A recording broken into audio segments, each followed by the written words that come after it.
Is it just me, or does our intro music get like louder and louder every time? God bless it, man. Popped a cornea on that one. I mean, an eardrum.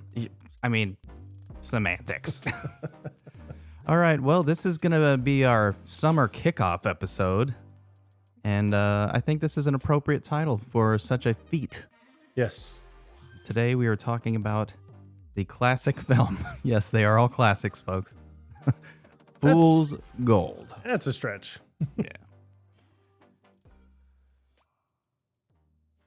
This is going to be another Dutch-heavy episode because I know you're a little bit more familiar with the movie than I am. Yeah, and I mean, this movie, it gets a lot of flack. A lot of people talk bad about this movie. But all in all, it's got everything that you could want. It's got comedy. It's got action. It's got some romance. It's got some explosions. I mean, come on, man. You don't need anything else. And most importantly, it's got McConaughey. All right, all right, all right. No, I mean, I absolutely love this movie. I've always loved this movie. So I don't understand why it got such a bad, like, people hate on it. I mean, I've watched the movie a few times, and every time has been with you, and I've never had anything bad to say about it. Yeah. I've enjoyed it, so I don't know what people's problems are with it. Maybe they just don't like McConaughey. Maybe they don't like Kate Hudson. Probably. And if they don't, then they're obviously un-American. Stupid people. All right, so let's do the usual. Do you have a favorite moment from this movie? I honestly, I love the movie in general, but I know that I do quote one thing from the movie, and it's a quote that's finished. It started by someone and then finished by someone else, but I say it all the time. And it's the scene when they are going around on the yacht to the place, and he finds out Moe is there. So he runs to the front, and he's got the binoculars, and he's like, "Oh, you son of a," and then it cuts to Moe, and he's like, "Bitch." Yeah, that was definitely funny. I love that scene, but I think probably one of my funniest scenes is when Kate Hudson, who plays Tess, and McConaughey, who plays Finn, after they get divorced, and then he's talking to her about like the sunken treasure that they've been looking for, and he's like, "No, I found a piece of a plate." But then she's like, "Oh, well, and they have that argument, and she was like, he was like, "Well, what do you plan on doing?" She was like, "I'm going to go back to school. I'm going to get my degree. I'm going to write books. I'm going to teach on things. And then I'm going to find myself a man that can finish an entire sentence without saying the word definitely." But then after all that, and then he's like, "Where are you going to get the money for the tuition?" And she was like, "Oh, that's the best part, by selling the boat, which used to belong to us, but now it belongs to me, and I got everything in the divorce." Yeah, well, and he tells there's her another thing that I got. He tells her that the boat sank, but as she's walking away, and he's just like, "What? You act like this is totally my fault," which is his fault. It's completely. But she grabs that old man's cane, and I just love his reaction because he's like, "Oh, come on, Tess, you're not going to hit me," and she just decks him as hard as she can. He gets knocked out I want to say at least 3 or 4 times in this movie. Yeah. So I mean, I think that's one of the standout scenes for me. It was just when he was like, "Oh, come on, Tess, you're not going to hit me." Mm-hmm. She ends up breaking the cane over his face. All right, so I think that's the first time he gets knocked out. Yes. I think the second time is when he's on that little inflatable raft with the outboard motor, and he goes to catch Gemma's hat. Yeah. And so he does this maneuver where he kind of launches this raft off of the wake from the bigger boat, and he jumps up in the air, catches her hat, and lands on the boat. But then this idiot driving the speedboat, who's not paying attention, he's clearly not paying attention, and he runs over this raft and knocks McConaughey out. Yeah. So they drag him up onto the precious gem. Yep. Which is a very, very nice yacht. Yes. I want to say the third time is probably when Moe punches him in the face, Well, but I Moe, could be wrong. yeah, Moe punches him, and then I think the fourth time he gets hit in the face with a cricket bat. Yes. Yeah, with what Bigg Bunny's henchman. Yeah, I like how Malcolm Jamal Warner makes an appearance in I this know. movie, and he plays a very convincing like Bahamian he does. resident. Yeah, he does. Because I haven't seen him in I don't think anything since he was in the Cosby Show. Yeah, I know. I think someone else said that recently. And I want to know if those dreads were actually his or not. Yeah, that was a good question. Oh, it was no, it was my woman. She said something. Oh, like your when lady friend? Yeah, she had said when she saw him, she was like, Theo. I was like, oh, you better believe it. I was gonna say, did she actually know him by name though? No, she doesn't. It is funny. I am a gamer. Yes, I'm a nerd. Whatever. And one of my buddies that I game with, I'll be talking about movies, and I'll name an actor's name or I'll name a movie name, and his response is usually, "I don't know people by name," or "I don't know movies by name." I don't know what you're talking It's about. like words.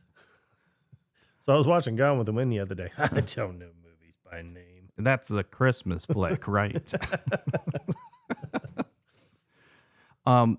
That scene that you were mentioning, though, when Tess is saying, you know, how he's like, I want to have a conversation without you saying, but the way she says it, it's almost like she stutters. Yeah. And I don't know if that was intentional or not. Yeah, that I didn't know either. But I mean, it's good. I like the way it flowed out. Because she's like, without saying that definitely. Yeah. I think another scene that she actually does a really good job in is the scene after she gets back from her divorce and she realizes like Finn is out of money. Now he doesn't have a boat. He has no equipment. So she's like, all right, well, I'm working on this huge luxury yacht. Like he's going to find his way on here. And so she was like, we got to get out of here. Like as quick as we can. So she goes to Nigel Honeycutt, who's played by Donald Sutherland, who's worth $700 million. Yeah. According to Alphonse. Yeah. And he, I just like, cause she's like brings him his lunch. And then she was like, all right, I'm back on board. So if you want to leave, we'll, we can go ahead and go. Cause I'm back on board now. And she was like, should I go ahead and tell the captain ready to weigh anchor, ready to push off? And then he was like, actually, no. And you could see like the disgust on her face, like come on, we got to get out of here. Because she knows that the longer they're there, the greater the odds of Finn Yeah. Like, somehow making his way on board this yacht. He will get on that yacht. So then, but then he was like, oh no, my daughter Gemma's joining us today. And she was like, oh, that's good. That's great. Really, like, Yeah, what time? How is she getting there? When is this all? Yeah. And just how great. And yeah, how great. Yeah. And then he was like, oh, I sent the chopper. And he was like, oh, it's so funny that you sent the chopper for her. And he was like, is it? And she was like, yeah, because the chopper could just meet us literally anywhere. Wherever the boat is. Yeah. That's the good thing about a chopper. Well, she wanted to do some shopping, and it's like, fuck. Yeah. But then when she's walking away and he was like, what do you do, Tess? And she was like, "What? I'm your new steward." And then he was like, no, when you're not. Well, when you're not like, doing. when outside of that. And he's like, you mean when I'm not stewarding? Stewarding? Stewarding? What? Stewarding? I thought that was good too. Yeah.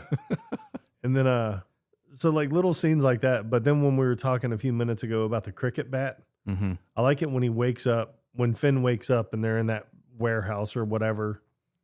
And the first words out of his mouth, he was like, who's the new guy? Yeah, and he was like, this is Cyrus. He's like, he's my new chief of staff. And then Theo's like, what do you need him for? We handled it. And then he just shoots him. But I like the other guy. and I can't remember his name right now. It's escaping me. But he was you just see him and he's Curtis. Curtis, that's right. But he was talking to him and he was like, "What'd you do that for, man?" And he was like, "Just a little restructuring, that's all." And he was like, "Well, I hope you're focused now." And he was like, "Oh, I'm incredibly focused." He was like, "My morale's probably about 20% higher than when I first walked in here." Now, Finn, he pulls some incredible feats. He does. He's incredibly resilient. And so, first of all, Bigg Bunny's, I guess, henchmen, if you want to call them that. Right. I guess they were the investors. I think they were kind of credited as such for like Bigg Bunny, and I guess they had loaned him a compressor that they were using to like filter out the sand, at the bottom of this area. Right. They're trying to locate this, treasure or sunken ship or whatever. And at the beginning of the movie, this compressor, which is a piece of crap. Yeah. And it's the way that they have like the opening credits where the compressor's like sparking and jumping all over the place. And this piece of paper catches on fire. It's an extremely elaborate scene. The camera follows the paper around, goes into the whatever the hell you want to call it, into the cabin. into the cabin of the boat, and then it catches the whole freaking boat on fire. Yeah. Happens to land next to like a propane tank. Right. And it's funny. So you have Finn and Alphonse on the bottom of the ocean. They're both trying to like suck up the sand, seeing what they can find and everything. And then, but I like when the compressor falls in the water and it stops working, and they're trying to work on it. But then when it hits the bottom of the seafloor, you just hear like and they just turn around and look, and there's just a little bit of sand that's like disturbed. A cloud. Yeah. And then they turn and look at each other and just shrug their shoulders like, okay, whatever. But it's completely normal. Yeah. They're trying to work on this. And then Alphonse like takes his respirator out of his mouth, and he's just sitting there and he was like, "You broke it."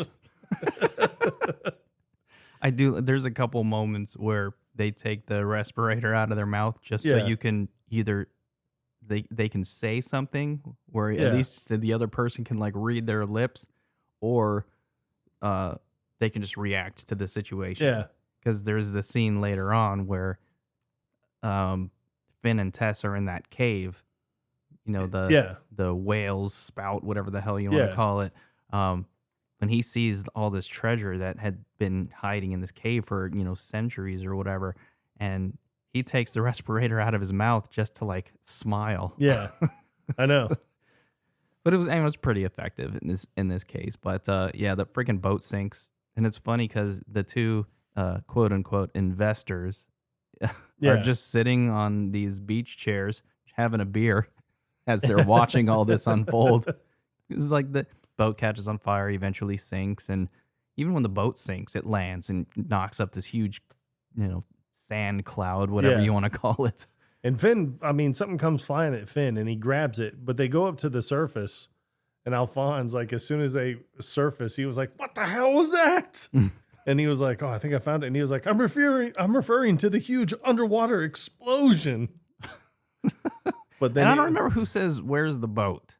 Well, it's McConaughey does, because he was like, "Oh," and you can tell Alphonse is like looking around for the boat, like we're in trouble. There was a boat here, now there's not a boat here. But Finn is just because he got this broken piece of a plate. Yeah, that he's. But I love everybody's reaction to that, because he was like, "Oh, Alphonse, you know what this is?" And he was like, "It looks like a piece of a plate from a Howard Johnson's." Everybody thinks it's from Howard Johnson. So then he was like, "Oh no," he's like, "This is what I've been searching for 8 years."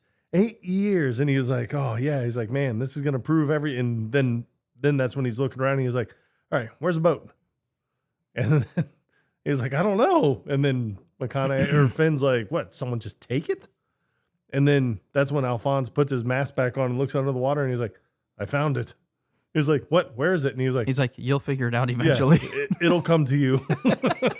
But Finn looks up. Yeah. in the sky. Yeah, he's searching around. Honestly, and Finn has those little moments in the movie that are overlooked, but I love them.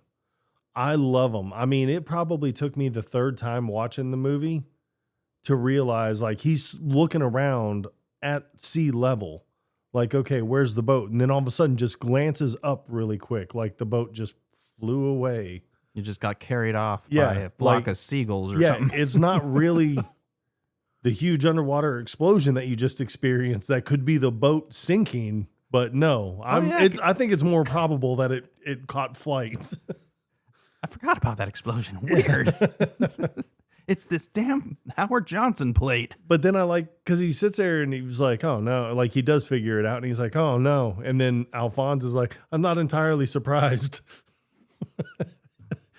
So he swims back down and he's like trying to see if he can salvage anything. Like, he's got to get to his books. He's got to get to maps and stuff, but he can tell that the ink is, running off the maps. So he just grabs a picture of him and Tess and then goes back up to the surface because he sees that boat pulling up. And that's when Curtis and I don't know if it ever said the other guy's name. Was it Curtis and Cordell? And then he gets up there and he's like, hey guys, he was like, I bet you're wondering where the boat is. They're like, sank it. You sank it. And then but then I like Alphonse because he's just like, we think it was the compressor. And then but Finn, there's a line in there that Finn, and I don't think anybody ever really hears it, but I'm pretty sure that Finn is like, don't help me. I don't know if I noticed that either. Yeah. And then, but then he was just like, I want them to know it was you that stole their money. And he was like, can I take off now? And they're like, yeah, we don't care about you. And he's like, you disloyal Ukrainian prick. Alphonse has some pretty good lines in this movie. He doesn't have a whole lot of dialogue. No, he doesn't. But when he does speak, it's hysterical. So a couple standout lines for me is the scene where Moe punches Finn in the face, knocks him out. Yeah. Because, they had set up the grid and somebody on Moe's crew started prematurely setting up, like detonating the explosives. Yeah, well, that's because they found out Finn was down there taking the grid apart. But Moe didn't want anybody blowing him up while he was down there. Right. Like who keeps hitting the detonator or whatever it is. But he's anyway. like, who the hell set off that charge? He's like, there's a man down there. Yeah. So it's good to know that despite the friction between Moe and Finn, that he's still a man of integrity. Yeah. But yeah, one of the explosions blows Finn out of the water, and he had found this ancient like sword. Yeah. Like a fencing sword, I guess, if you want to call it that, which Finn had in his hand, but I think he threw it while he was up in the air, and then it happens to land, blade first into the top of the yacht where Nigel's incredibly hot daughter Gemma Honeycutt is just standing there with like her legs spread open. Like the sword just lands like right between her legs. Yeah. But she was like thrilled to death about the whole situation. But after Finn gets punched in the face by Moe, Alphonse makes the comment, I'm really beginning to question your leadership every time you get beat up by an old man. Yeah. I do like it when he tells him he's 56 years old. I can't hit him back. He's like, that's obvious. Right. But then the plane flies by and he was like, was that a yellow and white sea-bearing Cessna 207? I would say it's more like bananas and cream. I do like when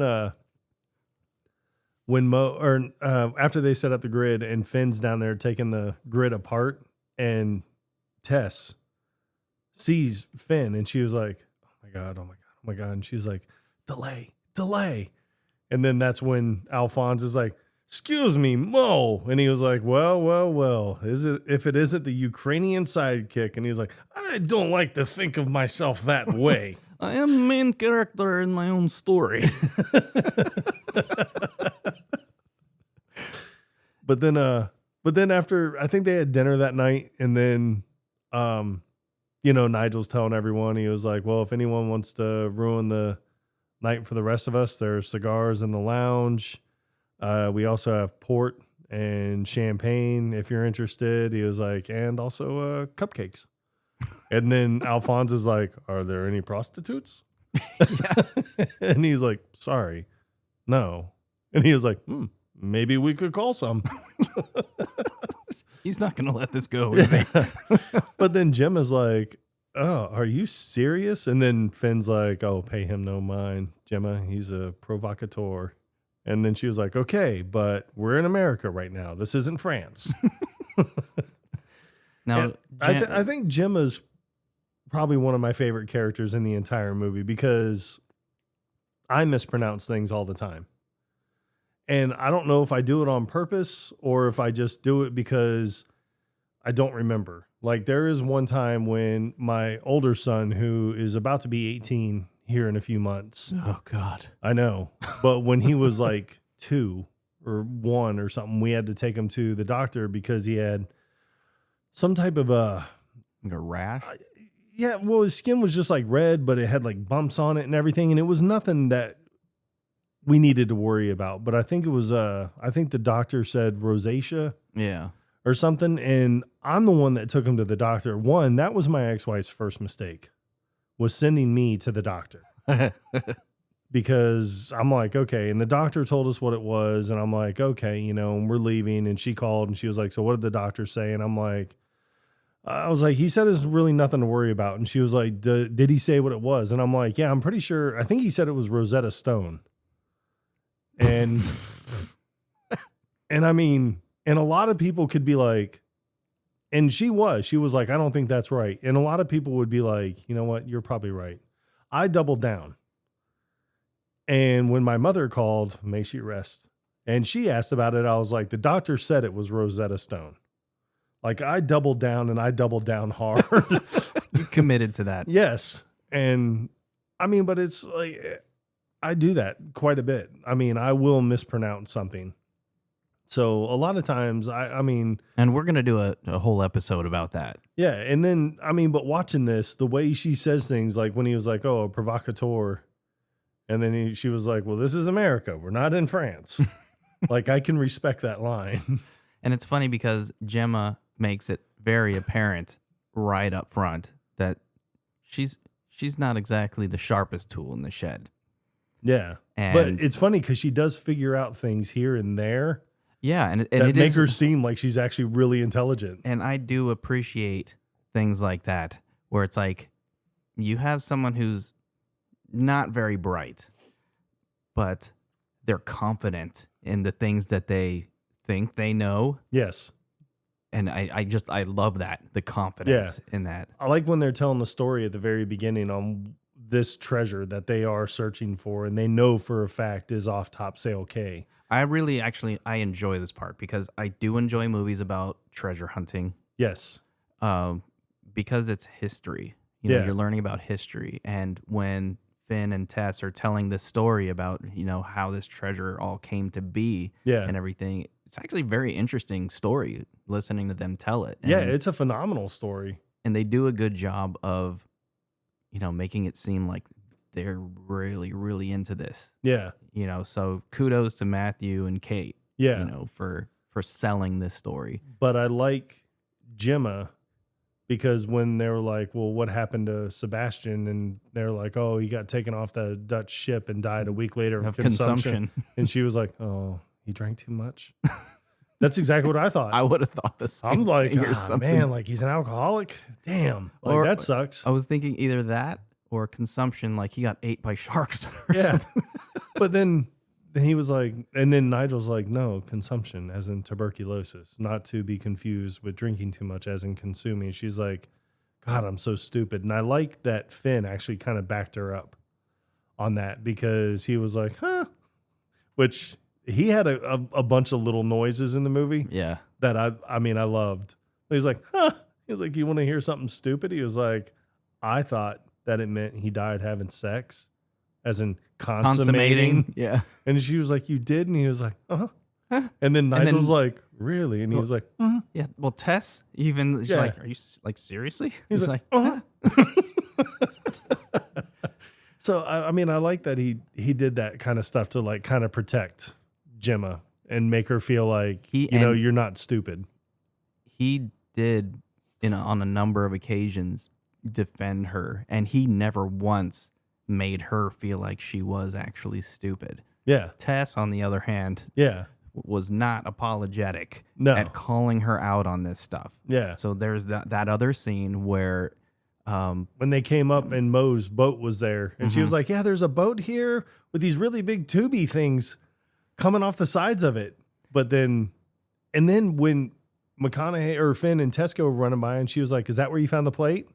So she knows. Mm-hmm. So she already knows, like, right then, like, okay, this is where they were. So she was like, is that where you found the plate? But then not a minute later, she was like, so what do you think they're looking for? And then that's when Tess is like, do you really not know the answer to that?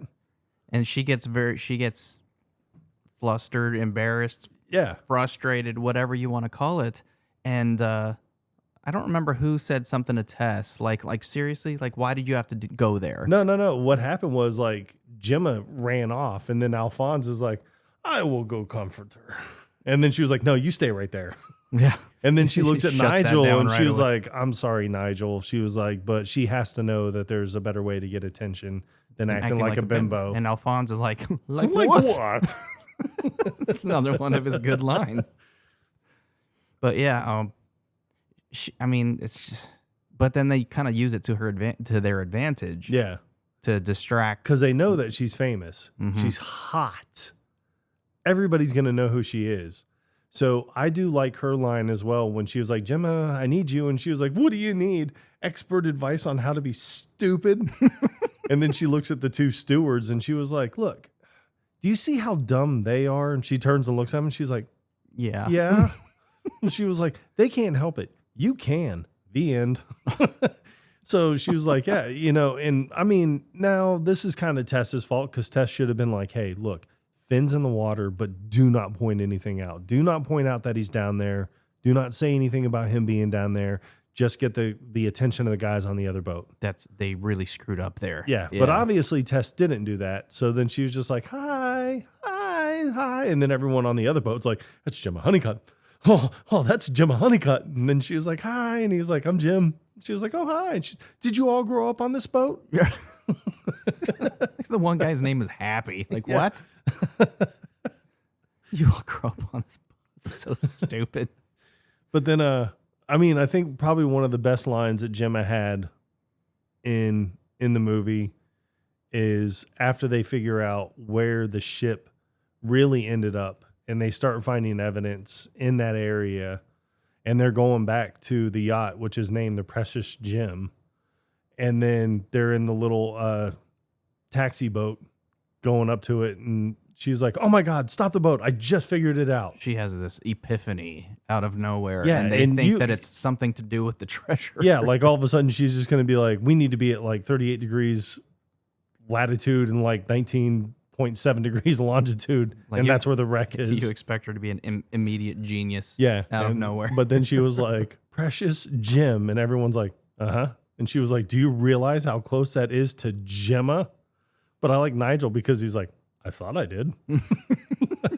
And she was like, Daddy, you ran away to sea, but you wanted to bring me with you. So you named the boat after me unconsciously. And he was like, I did? She was like, yeah. So she gives him a hug. And it's funny because he looks at Tess like, what do I do? And Tess is like, come on, like, hug her. And he's like, oh. And he's like, of course I named the boat after you. He's like, I love you. And then but I didn't do it unconsciously. Yeah, I didn't do it unconsciously. And she was like, yes, you did, Daddy. You did it unconsciously. It's like, but I know I actually put a lot of thought into it. And then he was like, and then I did it unconsciously. Because he's like, I'm not going to win this battle here. Because she's trying to say subconsciously. Right. Now, this movie came out, was it 2005? 2008. Okay. So this was before Kevin Hart really blew up. Right. So he had this phase of where he was just playing either bad guys or like he just had a small role where he's kind of an asshole. Yeah. So, for instance, he had that small part in 40-Year-Old Virgin where he was that disgruntled customer at the electronics store. Right. He's like, I'm gonna need you to give me that extended warranty for the price of nothing, or on the house, whatever it was. But yeah, he plays Bigg Bunny, Yes. which is kind of funny because He does not big. I at mean, all. well, he does a really good job. He does play a good bad guy. I'm not gonna lie. Yeah, and I mean, he did a great job in this movie because, like, yes, he was a bad guy, but he was also incredibly funny in playing that part. So like one of the scenes is when I think the graveyard, when they find where they had buried everything from the shipwreck, and he comes walking up with Cyrus and Curtis, and then McConaughey goes and he's able to thwart, Cyrus, and he's beating him up. But then Tess grabs the shovel. But I like Bigg Bunny's reaction because he's like, "What's she gonna do with that?" And she starts swinging. He's like, "Ah!" He keeps ducking under it. Yeah. So it's like little things like that he was able to do. But then when they finally get away on the moped, and as he's going by, she just whacks him in the nuts with the shovel. Yeah, and then Tess falls off of the moped because there's a branch that she fails to duck under. Yeah. She fails to take headed of Finn's warning. Heeded. She didn't headed. Heated. It's another one of those. But yeah, they drag her back to the graveyard, whatever. Yeah. And he makes that comment about, I gotta go sit on. Because my balls on some ice. Yeah, because he was they had found out where they had buried the treasure. So he was like, well, you were going to go with the boys and put this under a little academic review while I go sit my balls on some ice.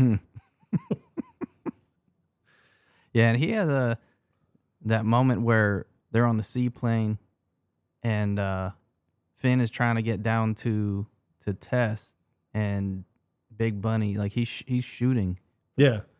Pretty accurately. I know. And I mean, like I said, with a handgun, because I mean, the plane's got to be 40, 50 yards past the break. Yeah, and it's got to be bouncing up and down from the waves. Yeah, so you got him 40, 50 yards past the break, shooting up a mountain, which the mountain's going to be easily 40 or 50 yards inland. So you're looking at probably 2 football fields, and then a handgun being that accurate. That's just phenomenal shooting right there. Right. I like when after Finn goes and he takes the sword and goes back because he wants to talk to Bigg Bunny because he's trying to buy some time because he wants to find the treasure and everything, but he also, really doesn't want to die. But I like, Tess goes into his room to tell him how great he was and everything, and then realizes he's not there. She goes and looks and the sword's gone. And then he's like, so she's sitting on the boat. And when he gets back, he's getting up and drying off. And she was like, how much money do you owe him? And he's like, oh, Jesus, Tess, you scared me. And then she was like, how much money do you owe him? And he's like, oh, who? Oh, who, what? And then she was like, Bigg Bunny, how much do you owe him? Just tell me so we can get it out of the way. And he was like, oh, I don't owe him any money. And she was like, Finn, just tell me. And he was like, well, it's a really complex payment schedule. And then she was like, how much money? And he's like, you can't really break it down into, an exact number. And she's like, how much, Finn? He's like, $62,358.43. But he had this precise number. Now, when she goes into his cabin and is having that moment and realizes that he's not there, in my mind, I was thinking that she thought that he had hooked up with Gemma or something. That was what I thought was going on. Oh yeah, no, I mean, I think I could tell right away that she was like, he's gone. He took the sword, he's gone. Mm-hmm. But then I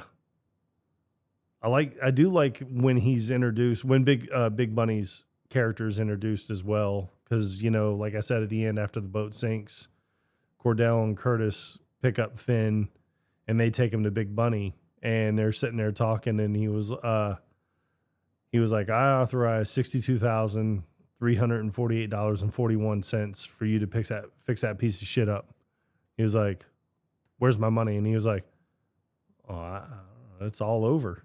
He's like, all over where? And he was like, all over the world.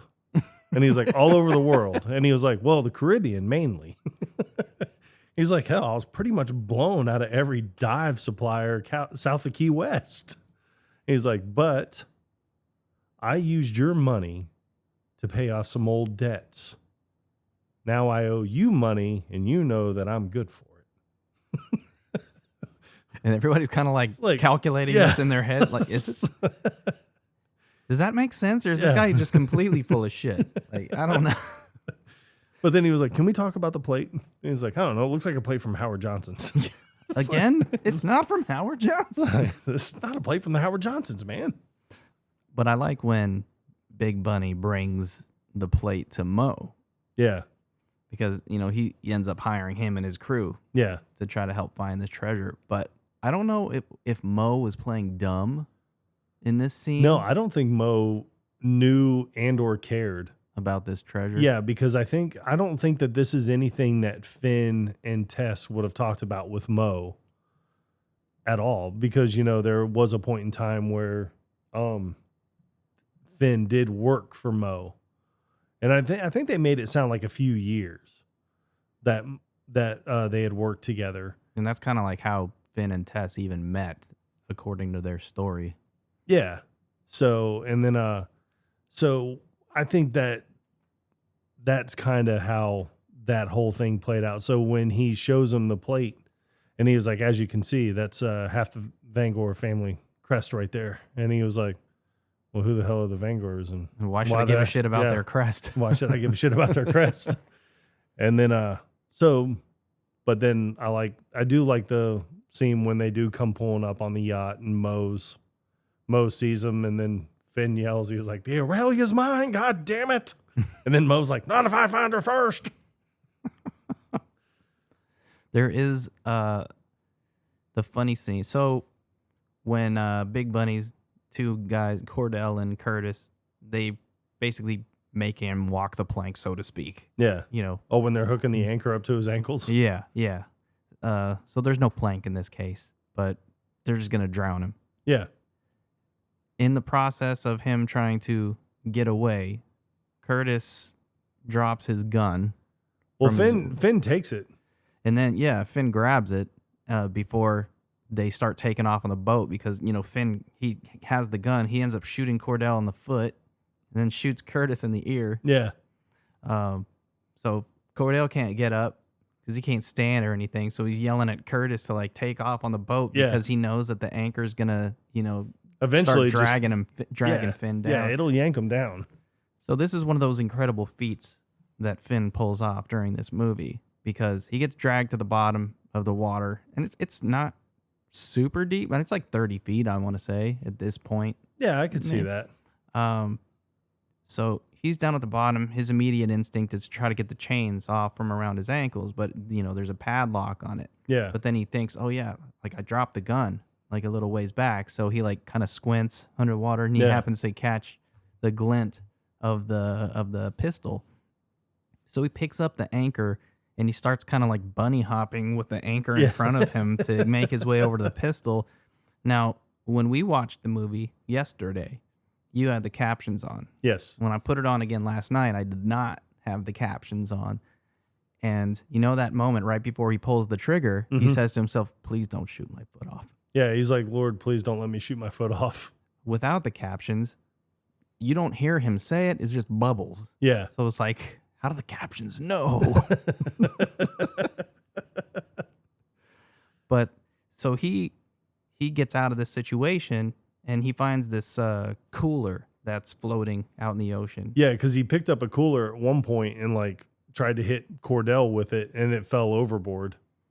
So he ends up using this as a flotation device, but eventually he's unconscious, and he kind of comes to. Well, and I think it's because of the fact that he's after he comes up and he swims over to the cooler and everything. It's not touched on, but you can tell that it's like It's late in at the least afternoon. hours later, yeah. But he stays overnight in the ocean on that cooler. So the next morning, that's when those two like frat guys and those two girls like show up on the boat as they were just like flying by, and then they come pulling up. Now, this part kind of didn't really bother me, but I was just curious because they speed by, Yeah. and they're ways out. I want to say they're at least 30, 40 yards out in relation to him. Yeah, I can see that. And then the boat kind of turns around heading back towards him. So it's like, I wonder if somebody spotted him and that's why they turned around, or if they have no destination. They're just cruising. I think they were just cruising, but I think someone spotted them. And if I had to take a guess, I would say one of the girls, just because I like when they come pulling up and that one guy's got the camcorder and the dude driving is like, and behold, this dude. And then you hear the girl and she's like, oh my God, are you from Cuba? So they probably saw something floating and they were like, well, let's just go see what it is. But Finn, who's like struggling to talk, he's weak. Water, he's like motioning for a drink. Yeah. And he's like, oh, it appears you have run dry of the sacred nectar. And it's like, dudes like that, it just makes me want to punch him in the face. I mean, but I could see a 21-year-old in 2008 acting like that. But it's like, I don't know of anybody that actually spoke that way.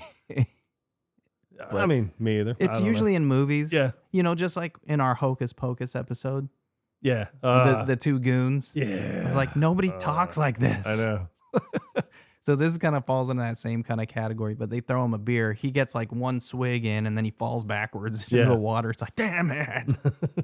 But at least they get him to shore. But this freaking idiot that's driving the boat, they get closer to shore and he's like, all right, take a left right here. And the guy like yanks the steering wheel to the left. So everybody flies off.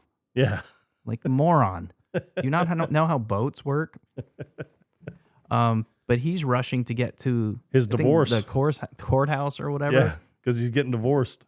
And there's a couple of lines while they're there that was pretty funny. And it's Tess's attorney, I guess. Yeah, because Tess is just like, she's just sitting there and she's like, and you hear the judge and he was like, all right, Mr. McKittrick, which is Finn's lawyer. He's like, I'm going to give your guy just a few more minutes and then I'm going to have to call it.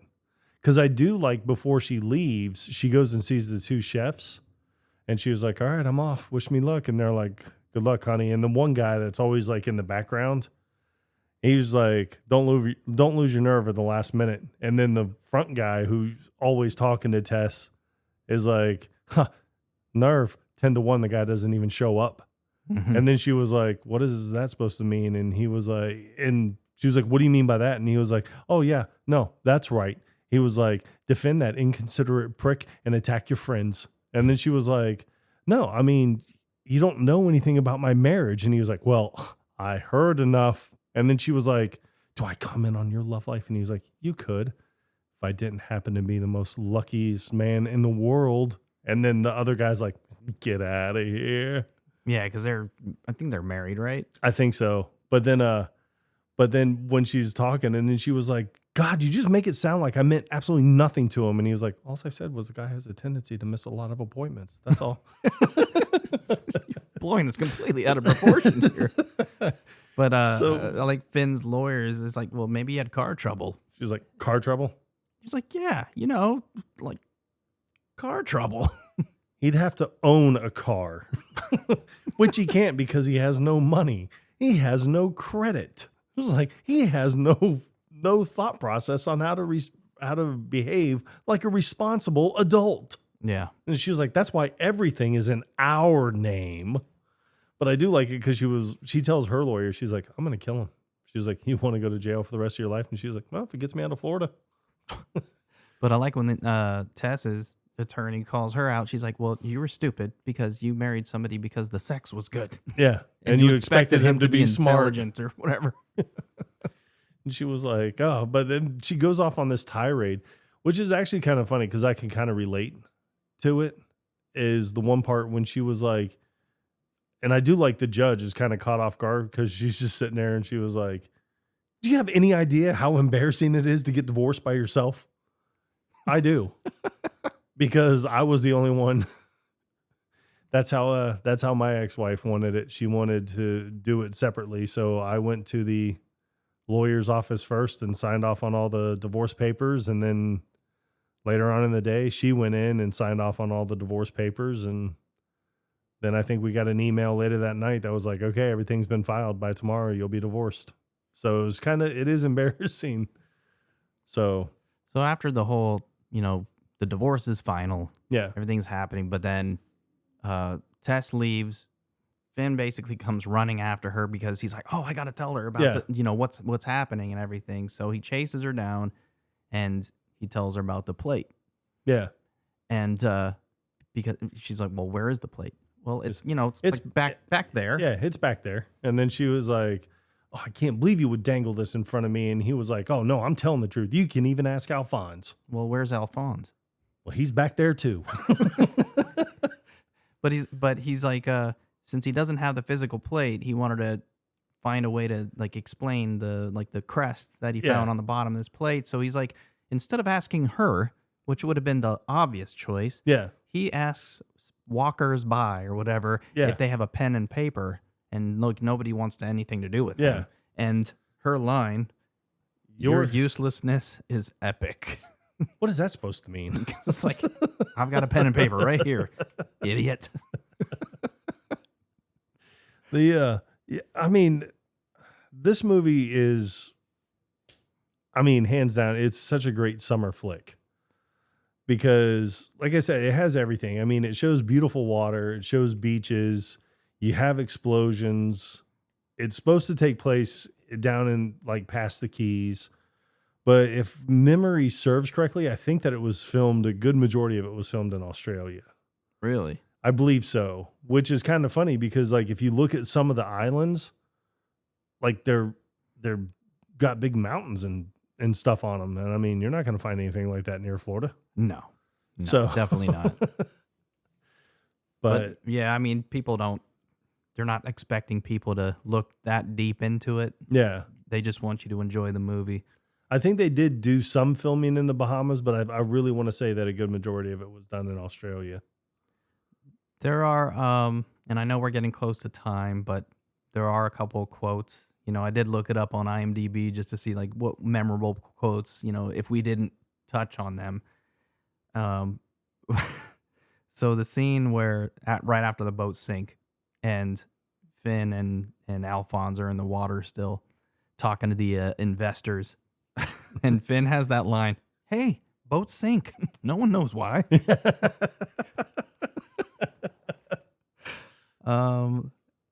The guy who's driving the boat after Gemma's hat flies off, he says, hey, look, the hat. He is a frisbee.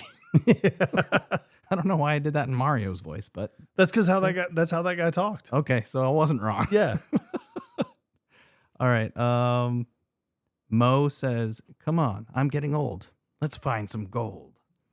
I don't even remember him saying that, honestly. Yeah, it was honestly, it was right after the boat pulled up and everything, and then he was like, all right, let's blow some holes. And he's like, come on, I'm getting old. Let's find some gold. Let's see. This is dialogue between Tess and Finn. It's not here.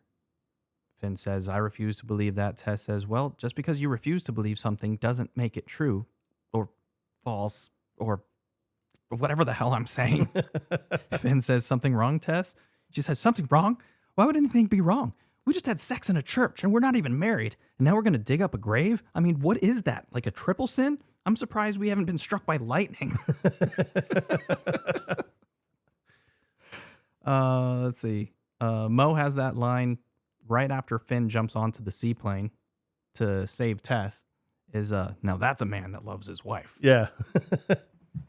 Let's see. That's pretty much it. I just thought that they were noteworthy. Yeah, I do like the end after, Finn's in the water and he comes up and he's trying to get on the seaplane and everything, and Gemma comes by with the other chef, and I do like the other chef because he's just sitting there and he was like, shows up on the jet ski and he was like, You happy now, you big butch bastard? He's like, go help Moe. That was good. Yeah, and then everything else, it's you just have to watch. Yeah. But overall, yeah, like I said, I don't know why the movie got flack. I didn't really look into how it was rated or anything like that, but all in all, I enjoyed the movie. Yeah. It's a great movie. It's a great summertime movie. A lot of laughs. I mean, it's incredibly funny. Yeah, So for sure. I just happen to own the DVD on this one. But It's not free to stream as far as I was able to find. You can rent it for like $3.99, I believe. yeah, and I think on on Amazon, on Prime, I think I just bought it on there because, like I was telling you yesterday, I was like, I was feeling kind of lazy. Didn't feel like looking for the DVD. Sometimes, man. Yep. I was like, nah. I think it was like $6.99 to buy it, and I was like, forget it. Yeah. Well, that is fool's gold, everybody. Yep. So another one bites the dust. Yep. All right. Well, I guess until next time. Everybody stay cool this summer. Oh, it is a hot one. That's for damn sure. Yep. But without further ado, Quotable Podcast. Out. I can't make it cock.